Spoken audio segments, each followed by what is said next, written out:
All right, and with that, we will go ahead and get started. So, first off, thank you very much for being here tonight for a special presentation. Dr. Engelhardt here. Before we get started, just want to do quick announcements. The first one is that we're going to be starting up a new book club for the upcoming semester here. That's going to be led by Bankshot, if you guys are familiar with him. The book is going to be for economic calculation in the social society.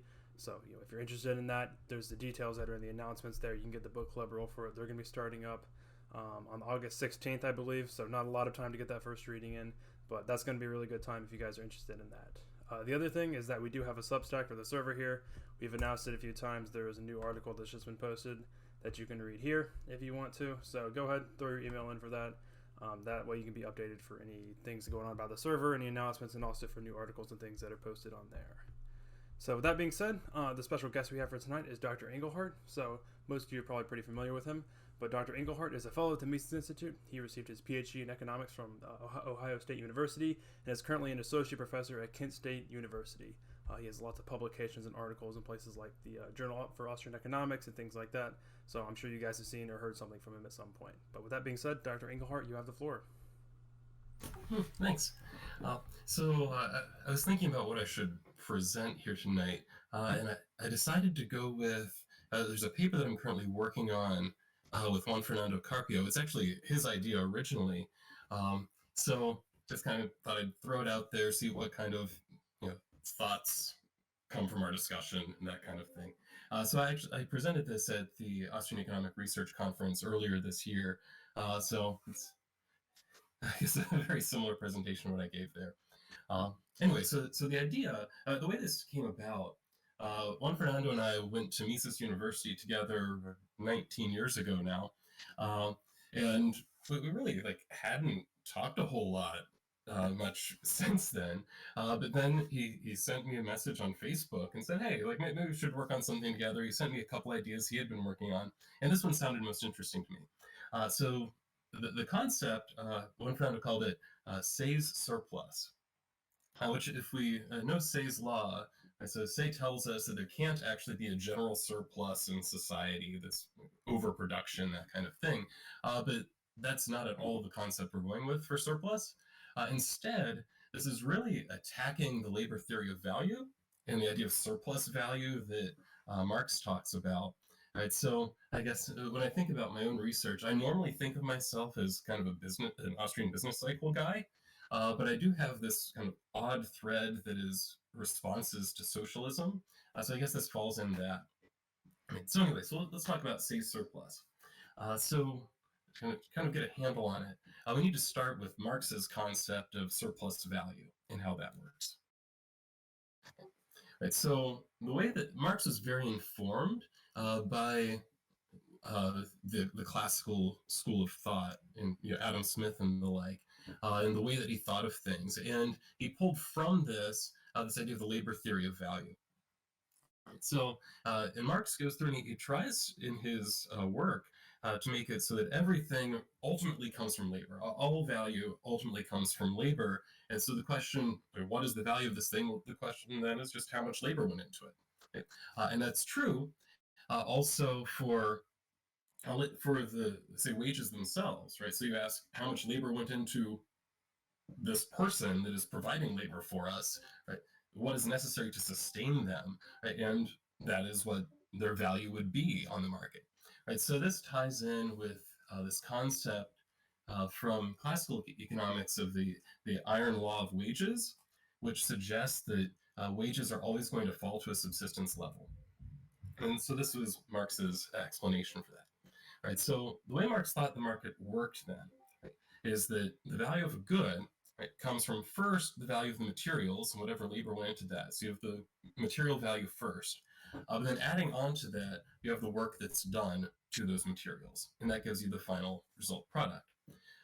But that additional labor that's added in, you can divide into two parts. Right? So part of it is the subsistence wage, so what is necessary to keep that worker alive so they can show up to work the next day. The rest is what he called surplus value or surplus labor that then is effectively seized by the capitalist who, by virtue of owning the means of production, can deny the worker the full value of their labor.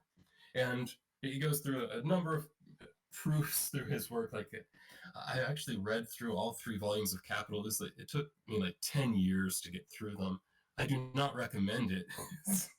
it's, it's neither fun nor useful reading. But he's obsessed with these numerical examples. So he gives these examples time and again just to prove that the amount of the surplus labor is equal to the dollar amount of the profit that is earned by the capitalist. So they in fact must be the same thing. So it's the surplus labor is providing the profit to the capitalist is his concept.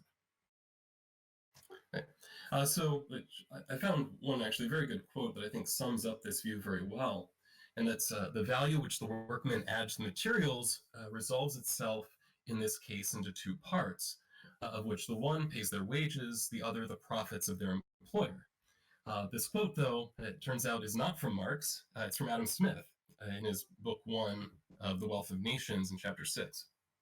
And so we start then with this concept coming through classical economics into Marx, where labor provides all of the value that we get, and some of the value is seized by the capitalist. Now, what we want to do then is flip this idea on its head and say, rather than the value being created by the laborer, value is created instead by the entrepreneur, and then some of that value the entrepreneur is creating is actually shared with the laborer. So that's the concept of, say, surplus, is that we have entrepreneurs that are creating this additional value. That additional value created by the entrepreneur is what we're calling, say, surplus. So this was really inspired by a couple things. One friend was a big fan of George Reisman, and George Reisman has this view that kind of profit is the primary thing, and wages are really a deduction from profit. So it's kind of taking that concept. And then also, Jean-Baptiste Say himself says that the entrepreneur shifts economic resources out of an area of lower and into an area of higher productivity and greater yield. Right? So Say very much has this concept of the entrepreneur, through their direction of resources in the economy, being a value creator and a major value creator in the economy. So that's really where this concept came from and why the name is, say, surplus. So how we think of it is this, right? So rather than starting from the Marxian concept of everything comes from labor and we're just kind of adding labor to the previous labor that was in the materials, instead we start by thinking about this concept of opportunity cost and really thinking about like what the worker can create on their own. And so if I, instead of being an employee of Kent State University, just decided to strike out on my own and produce whatever I could, right, what is the value of what I could produce for myself? Because ultimately that is the thing that I can fall back on. That is, if I decide, nope, I don't want to be a wage slave, I want to be my own boss and what have you, that's what I can create, is whatever it is that I can create on my own. And so we suggest then that this effectively acts as a floor that the worker would have to earn from any paying job. After all, I can always just quit and go work on my own. Right? So whatever that is, right, is a floor. Which means then, right, the entrepreneur, if they're actually going to succeed in hiring the worker, has to add some value to what the worker by themselves could create. And so just as a simple example, suppose we have a worker that could earn, I don't know, let's say $300 a day working for themselves. So they provide some kind of service directly to people or something along those lines. Right? Meanwhile, the entrepreneur knows that if they hired this person, they could, say, through combining whatever the services that this worker is providing with some other means at the entrepreneur's disposal, perhaps they have a good, say, supply network or a distributor network or something like that, right?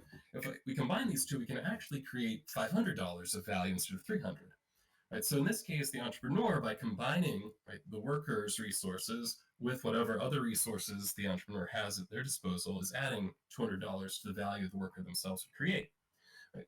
So the worker then is not the one providing this additional value as the entrepreneur, but the point we make is the entrepreneur has to share, right, some of that $200 with the worker to convince them to come work for him. So I can't just tell the worker, well, I'm only going to pay you $300. The worker will go out and work on their own then. Right? So I have to take part of that $200 additional value and share it with the worker to convince them to actually work for me rather than just for themselves. And so out of this concept, we have kind of these two components. One is what the worker could create on their own, and then there's this, what we're calling, say, surplus, this additional value created by the entrepreneur. Now we can, combining these, come up with a theory of how wages can get determined. And so we know at minimum, the wage is going to have to cover, right, whatever this alternative production is the worker could do on their own. Right? At maximum, it's going to be that combination of that alternative production plus the surplus that the entrepreneur can provide. So say in our case, we know that the worker is going to earn, if they work for this entrepreneur, is going to earn at least $300 per day, and no more than 500. Because after all, they're not producing enough value for that to be worthwhile to the entrepreneur. So somewhere between 300 and 500, we know wages have to end up there. Now, where do we end up? Well, it's going to depend on the relative bargaining positions. Right? So it might be that, say, whatever this worker does, it's not just that they can work for themselves, but there are lots of other employers that are well aware of their skill and would be perfectly willing to hire them. In that case, they're probably going to be able to claim quite a bit of, say, surplus from the entrepreneur. Or it might be that maybe they're not very well known, maybe they're not well established, maybe the skill they have, just not a lot of entrepreneurs particularly need that one. It's just this entrepreneur happens to know how to use it well. Right? So they're going to have relative bargaining positions here, right, based on what are the alternatives out there for both, right? First thing of the worker, but also for the entrepreneur. Are there lots of other people out there with the same skill set as this particular worker? If so, then that puts the entrepreneur in a relatively good bargaining position. Right? So we know what the bounds are going to be. The minimum of that alternative production value, whatever the worker could make themselves, right? The maximum of the total value of that plus the, say, surplus, and then the relative bargaining position, which is harder to predict, is going to vary from situation to situation. That's going to determine where we end up within that range. Also, I think an important point here is that what exactly we mean by wage, right, could be something that isn't money wages. Right?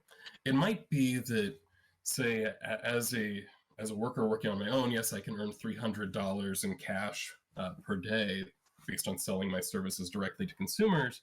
But maybe what I want to do is not have to work every day, right? So I want the weekends off, that kind of thing, without it hurting my income too much, right? So asking for a particular schedule might be some way in which I'm going to be compensated, right? So having weekends off, having vacation days built in, right? So it may be that I'm not actually paid more in cash, but I'm paid in additional time off. It might be that I'm paid in maybe pay stability, right? Depending on the particular skills that I have, it might be that on average I earn $300 a day, but no day is average. Some days I can earn significantly more, others significantly less, and I just don't like that. Right, so what the entrepreneur may be providing is some stability to my pay. Maybe they're providing some other benefits, like health insurance benefits or something like that. So it's not something that would show up in my paycheck necessarily. But so taking this broad concept of wage is what we have to do to understand this. Right, so compensation might be a better term. So the compensation will be determined by the alternative production, the total value that is created, combining the worker's skill with the entrepreneur's insight about how to use resources, and then the relative bargaining positions tell us where we're going to be in between them. So this is, in some ways, I think we can see some similarity to Marx's surplus, and then we kind of start from this basis, right, and then split what is added on top of that. But the split is very different. Right, so Marx takes this concept, we start from the basis of the value of the materials, and then add to that what the worker does. And then the capitalist seizes part of this. Now we're saying instead, you start with the value the worker could create themselves, add to that what the entrepreneur provides and whatever insight they have about how to use resources. And it's that value of the entrepreneur that gets divided between the worker and the entrepreneur themselves. Right, so the way that Juan Fernando likes to explain this is that it's not the capitalist exploiting the worker. Instead, it's the entrepreneur is actually a benefactor to the worker, is giving out of what they themselves are providing to the worker's benefit.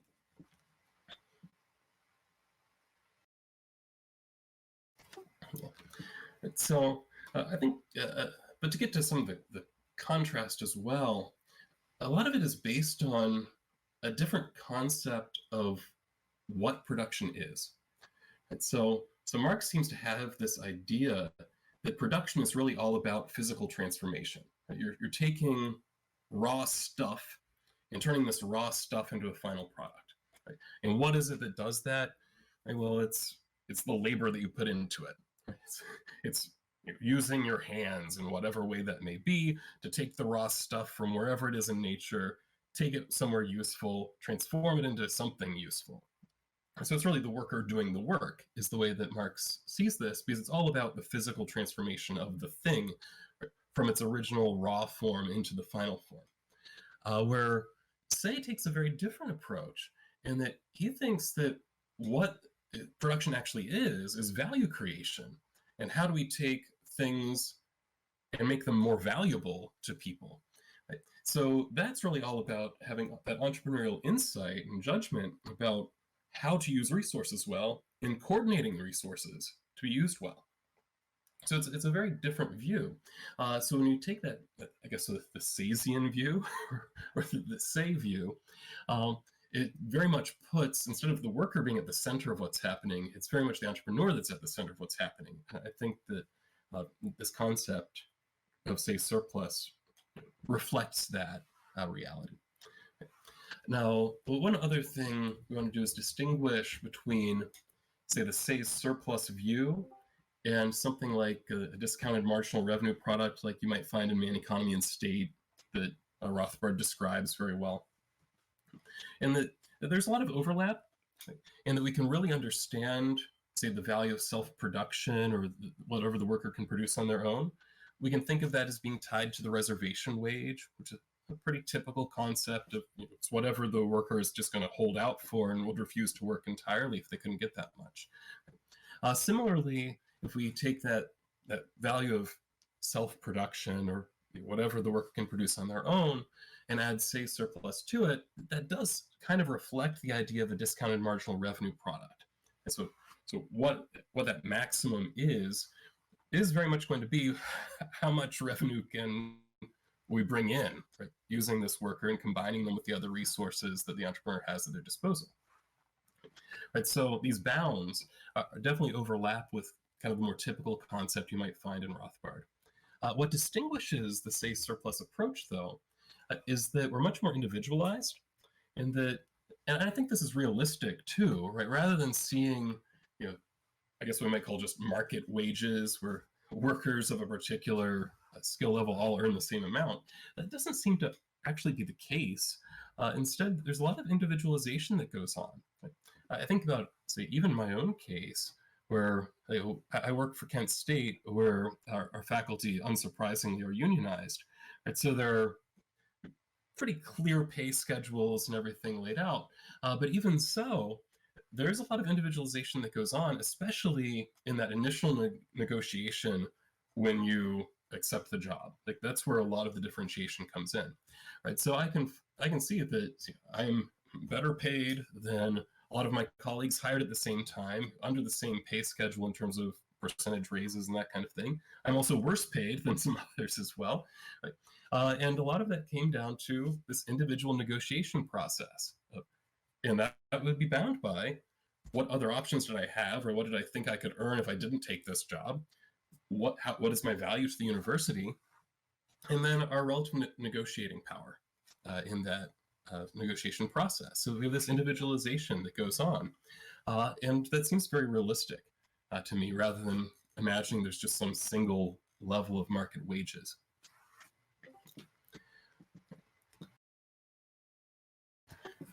So one last thing, and this is really, so a lot of the concept was already developed. Juan Fernando had this in mind, actually had it very well developed when he brought the idea to me originally. So more or less what I'm adding is how is this distinguished, like I just said, from kind of the standard discounted marginal revenue product approach? And also thinking about how would we see this in the data? Like, what would the data look like that would suggest that this approach actually does seem relevant, right, in reality? And so after all, as a good Austrian, right, we know that economic laws are not tested by data, but certainly their relevance, right, is something that we can see or not see in data. Certain economic laws may not be that important at certain times, maybe overwhelmed by other economic laws that are there in any particular situation. And so what I wanted to do is look to see, is there actually good evidence out there that this relationship we're suggesting is actually real and important? So to do that, we kind of got more into thinking about what kind of value it is that the entrepreneur provides. And what we realized is that a lot of it's not necessarily the way that Marx imagined, was that you own all the machinery when you're the capitalist. Instead, a lot of it is other things, like you have relationships, you have networks set up, you have some organizing capacity. And so we have all of these types of skills that the entrepreneur brings in, or reputation, and so on. So it's these types of things that entrepreneurs are bringing to the table, and where their value is coming from. And one thing we noticed is that a lot of these are things that scale very well, right? So reputation, for example, and the more people know you, the more valuable your reputation is, right? So there's some economies of scale built in here with, say, surplus, and with the type of value that entrepreneurs provide. So if that's the case, right, then if it is true that economies of scale, so larger businesses, will in fact have a larger, say, surplus, that would suggest that the bigger the business is, the more it should pay on average. Now, this might possibly be offset if, say, big businesses have a better negotiating power, but that may or may not be the case. After all, there's nothing preventing a worker from going to work for a small business instead, at least most of the time. So I looked up, so what is the average pay for a small company versus a big company? And it turns out, if you have a relatively small business, say fewer than 20 employees, I looked at the American data here, average pay is a little over $40,000 a year at the time that I looked. I think this was from the US Census when they were gathering data. Okay. So about $40,000 a year. When we look at employees of large businesses, so say 500 plus employees, so very large companies, now the average annual pay is about $60,000 a year. It's a good 50% higher. So that does suggest, right, that the larger the business is, then they have more of, say, surplus that can be split, right, between the worker and the employee, the worker and the employer, or the entrepreneur. Another thing I looked at was seeing if we could find, looking at specific industries, those industries that had very high evidence of, say, surplus, even at a small scale, right? What happens to the premium that you get for working for a large-scale business? What we found was that this is a kind of a rough, it's not a very strong relationship, but it's certainly a positive relationship. That is, if you have very high pay at small firms, then if you look at that same industry, the big firms pay a whole lot more than the small firms do. Whereas if you have relatively low pay at a small firm, then the larger firms will pay a bit more, but not a whole lot more on average. So like I said, it's not a really strong relationship, but that is the general way that it goes. So I thought that was kind of interesting, and that both of these are consistent with what we'd suggest, that if, say, surplus is driven by things that scale well, then this is exactly what we would expect to find. Now, this is opposed to, say, Marx's case. After all, Karl Marx says it's all going to be about subsistence wages. And now he does kind of, reading Marx I found to be very frustrating, because it's like he knows that what he's saying isn't quite right? So he tries to weasel his way out of obvious objections, right? So you could say, but Carl, people aren't on the edge of starvation all the time. Right? Well, yeah, but So he answers this by saying, well, it's all about the socially necessary level of subsistence, right? So maybe society demands that you own a car or have a cell phone or something like that. So it's not subsistence in the sense that you only have food and shelter and basic physical necessities, right? So kind of weasel his way out of that. But that answer doesn't work here, because I can't imagine why you would have a higher level of income necessary for social subsistence if you work for a big company versus if you work for a small one. That doesn't really seem to make much sense, right? So I think this is a pretty good answer to this labor theory of value. All right, and I think that kind of wraps that up, right? So that's the idea. Say surplus. Entrepreneurs are benefactors to employees, negotiate over wages, that kind of thing. So look forward to seeing whatever questions y'all have. Yeah, absolutely. Thank you very much for that, Dr. Engelhardt. We have a few questions here in the comments I can read out to you. I'll go ahead and take my moderator privilege and ask the first question here. And my question is, what is your opinion on the idea of secular growth within Roger Garrison's Austrian macroeconomic model?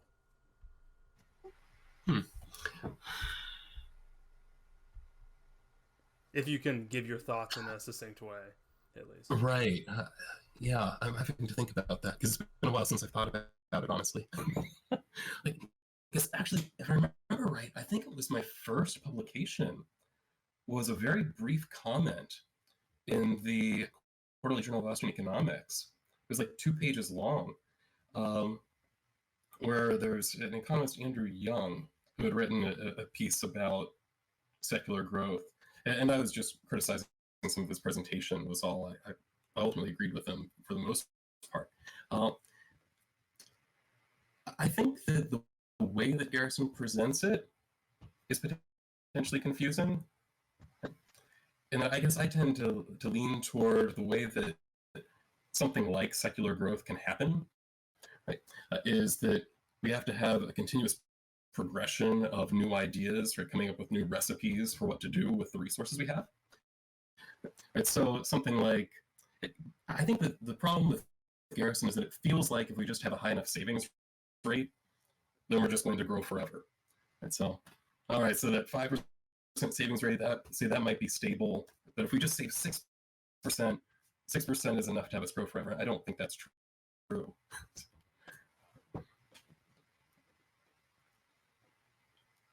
So does that answer your question?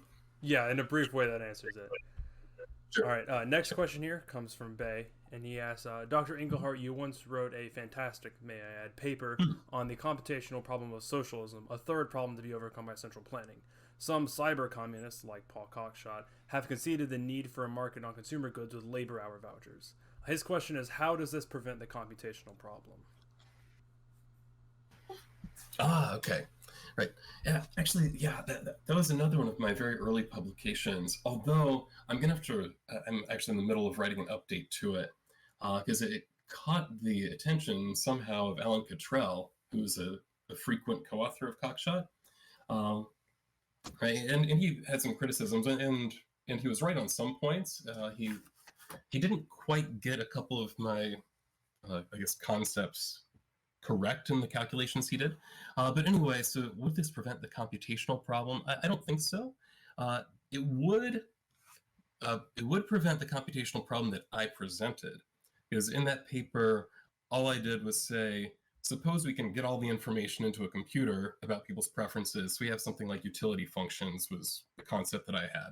So we know everybody's utility function.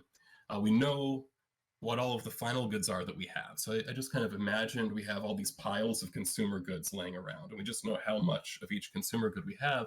We're just trying to distribute things in an efficient way. And what I showed was that if we tried to do this at a large scale, and here I really had in mind like this kind of international socialist sense of, oh, we want socialism to run the entire world, that kind of thing. Right, so it turns out the computation time is just absolutely enormous for this.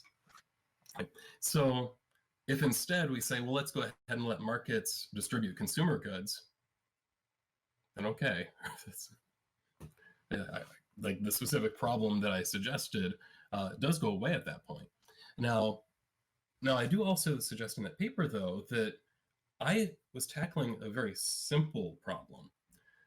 The question of production is actually much more difficult because we have a number of different ways that we could produce any particular thing. So it's not just a matter of figuring out where to send resources, where we have a multitude of resources available, just figuring out where to send them. Very much like I imagine the consumption problem is just figuring out where to send the consumption goods, so they get as much value out of them as possible.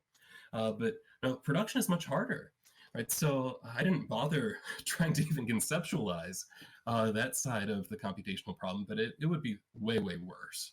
So does it prevent the computational problem as I presented it? Yes.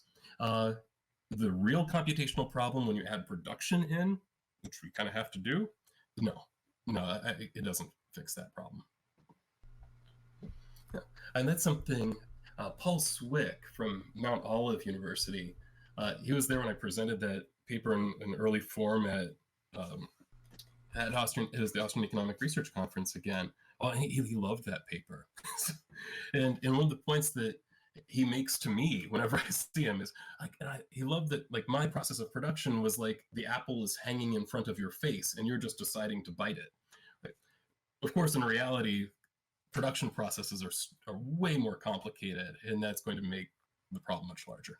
So, all right. Next question here comes from Casser Troy, and he asks, "Are there any books, videos, etc., that you can recommend that lays out how to properly conduct economic research?" I kind of wish I knew how to properly conduct economic research. Like, not that I know of, honestly. I think just thinking about it, I guess I tend to be. I've used the term before. What is it? A methodological anarchist at times, right? And that I think about a problem and try to solve it whatever way I can think of at the time. Now, I am bound somewhat by, I think, kind of a Misesian, Hoppian, some combination of their epistemologies, and that I think that fundamental economic law is something that is fundamentally logical. You have good premises, reason your way logically, deductively, to reach your conclusion. But then, as I said, I also think it is useful, right, to have some kind of empirical evidence that what you're saying actually matters, right, as opposed to being a law that just doesn't show up much in reality. Right? So I tend to take that kind of combined approach. I don't know of any specific books, videos, etc.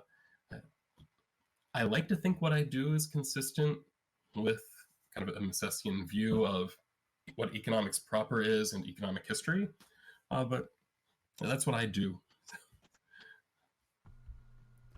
All right, next question here comes from Joseph Diote, and he asks, "What is your elevator pitch for the justification of profits for a reasonable person who might be sympathetic to labor theory of value?" Let's see. Well, let me see, because you also have here. Let's see, your working version says there are two major components of accounting profit: speculative entrepreneurial profit, entrepreneurial gains, interest returns. The former is a product of skill, the latter, product of patience. Yeah, I think that's good. Both are scarce, neither automatic. Laborers doing neither are entitled to neither. Well, I think that's fair. Actually, yeah, I like your version of that. Yeah, I don't give elevator pitches very well, to be honest. So I guess, yeah, the question is always, where do profits come from, right? And that's the question we have to get at. And I think that your answer is quite good in that we see profits as being something that it's showing the entrepreneur has added something, right, to the process.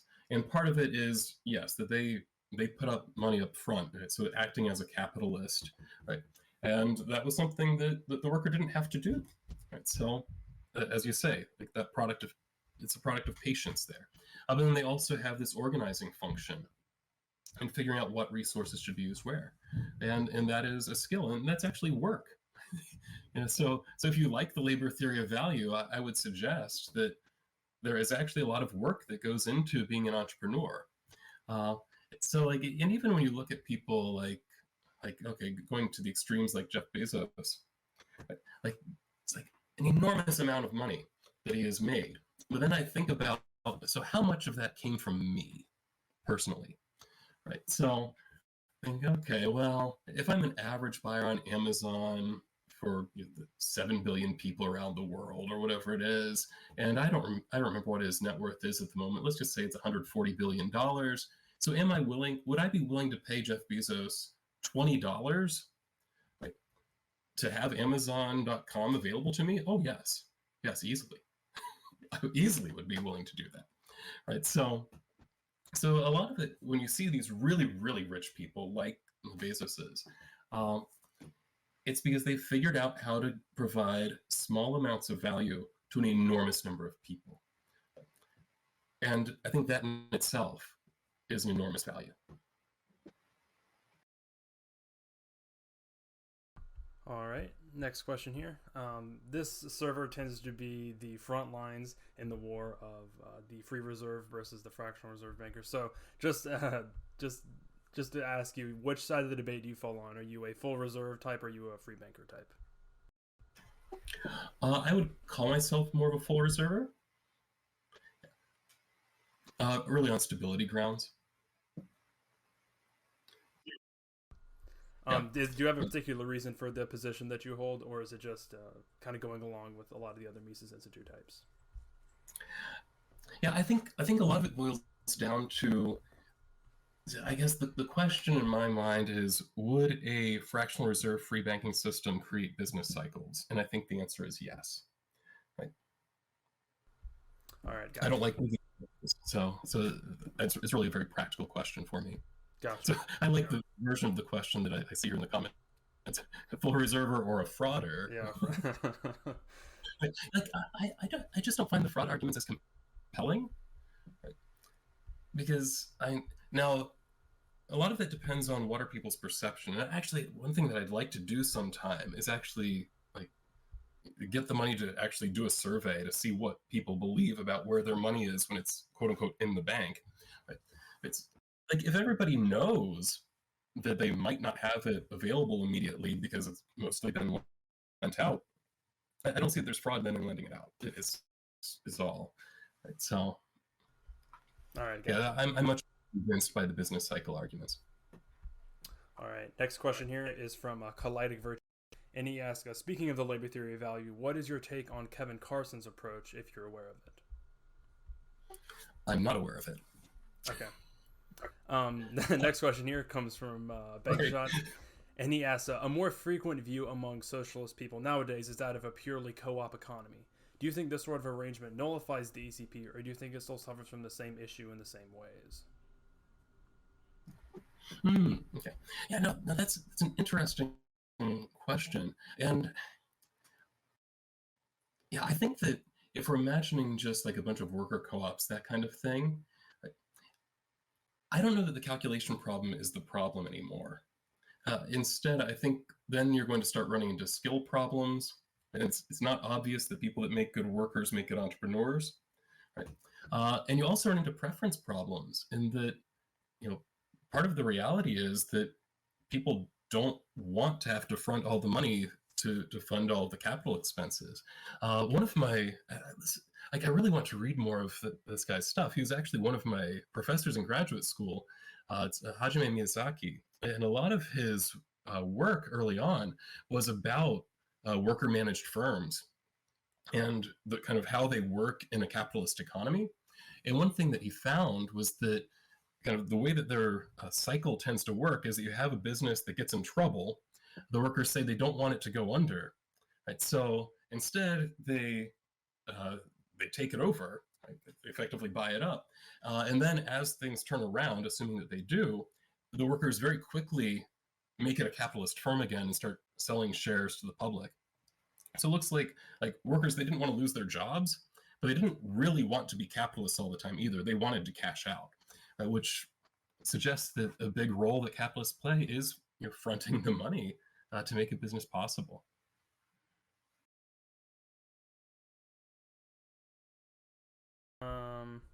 Last question here, or next question, I guess, here comes from Joko, and he asked, in reference back to what you had said previously about being a methodological anarchist, quote unquote, do you sympathize to any degree with Paul Feyerabend's philosophy of science, if you're aware of that? Yeah, no, like actually, that's where I got the term from. Although all I know, I don't know any more about it than Wikipedia told me. I saw the term, I thought, yeah, I like that term, and I like the idea that we shouldn't necessarily be bound to any particular methodology, right? That and I guess I'm one, and I'm not one to say that any methodology works for any question. Rather, any question has a methodology that is probably necessary for it, right? So I don't know many of the details of his philosophy, but that was the origin of the term, and I liked the term, so I ran with it. A classic case of I read the headline but didn't read the whole article. As long as the term sounds good, that's all that matters, right? Exactly. It sounds descriptive enough. We'll go ahead and end off with one last question here, and it's a question that we ask most of the speakers and presenters that come on here. And the question is, are you optimistic for the future? Yes. Yeah, definitely. And if so, why are you optimistic specifically? Well, I tend to think in the long term. And I think that in the long term, right, truth wins. Right. Now that there can be dark times in between now and then, but in the end, like, truth is going to be undeniable, right? And reality makes itself known, right? You can't deny reality forever. Right? So because of that, I tend to be very optimistic, because I think at heart, if we have a good understanding of, say, I'm thinking about the economy specifically, right? Obviously, this is an economics talk, right? If we have a good understanding of economics and how it works, right, people want things to be better for themselves, and that is something that we basically all agree on. Now, what better for themselves looks like may vary from person to person, and that itself is a reality that I think we will come to realize and figure out how to adjust to. So I tend to be very optimistic. Yeah. All right. Well, on that positive note, thank you very much for being here tonight, Dr. Engelhardt. Very much appreciate it. Yeah, thanks for having me. It's been a pleasure. Absolutely. Like I said at the beginning, for those of you who might have missed it, we do have book club coming up. That's going to be led by Bankshot. That's going to